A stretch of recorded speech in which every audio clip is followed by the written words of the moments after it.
Τώρα όμως έρχεται η ώρα της κρίσης. Κατανοώ βεβαίως ότι θέλετε να αποφύγετε τις εκλογές όπως ο διάολος στο λιβάνι, και Πασόκ και Νέα Δημοκρατία. Το ίδιο θέλει και η Τρόικα, το ίδιο θέλει και η τρομαγμένη εγχώρια διαπλοκή.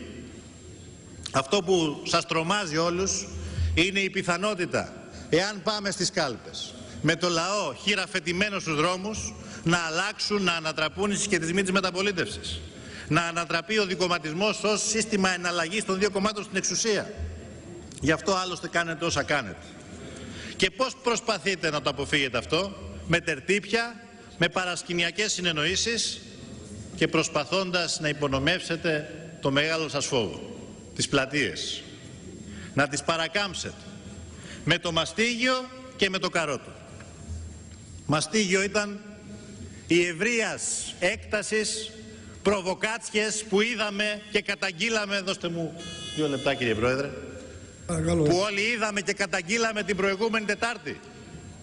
Βεβαίως υπάρχουν και στενόμυαλοι δίθεν αντιεξουσιαστές που έχουν υποστεί μεγάλη ήττα το τελευταίο διάστημα, που βλέπουν ότι το σύστημα μπορεί να τρίζει χωρίς βία. Αλλά αυτοί που ανάψαν το φυτίλι δεν ήταν οι στενόμυαλοι. Ήταν δυνάμεις του παρακράτους και τις καταγγείλαμε. Μαστίγιο επίσης ήταν και οι απαξιωτικές δηλώσεις του ενός αντιπροέδρου για τις πλατείες. Διότι ο άλλος αντιπρόεδρος έχει φέρει το καρότο. Ο ένας το μαστίγιο, ο άλλος το καρότο. Και με αγαπησιάρικες δηλώσεις μας λέει ότι θα επιδιώξει διάλογο με τις πλατείες. Κυρίες και κύριοι συνάδελφοι, πρέπει να καταλάβετε ότι ο κόσμος που είναι στο δρόμο διεκδικεί 2 πράγματα. Λέει όχι σε αυτά τα σκληρά μέτρα και λέει δημοκρατία τώρα. Με τερτύπια και με καρότα και μαστίγια δεν μπορείτε να τον παρακάμψετε.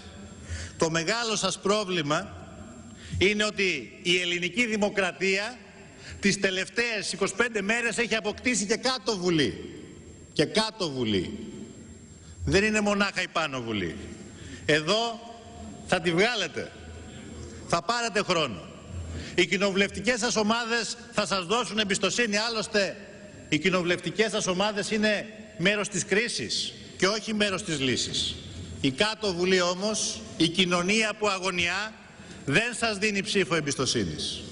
Μπορεί να πάρετε την ψήφο εμπιστοσύνης κοινοβουλευτικής σας ομάδας του όλου Πασόκ, δεν θα πάρετε όμως την ψήφο εμπιστοσύνης της κοινωνίας. Δεν θα πάρετε ψήφο εμπιστοσύνης ή ανοχής της κοινωνίας σε μια κυβέρνηση με σύμβαση έργου να περάσει το μεσοπρόθεσμο που θα αποδειχθεί ταφόπλακα για την ελληνική κοινωνία. Και αυτό αρχίζουν και το κατανοούν, κύριε Πρωθυπουργέ, όλο και περισσότερο.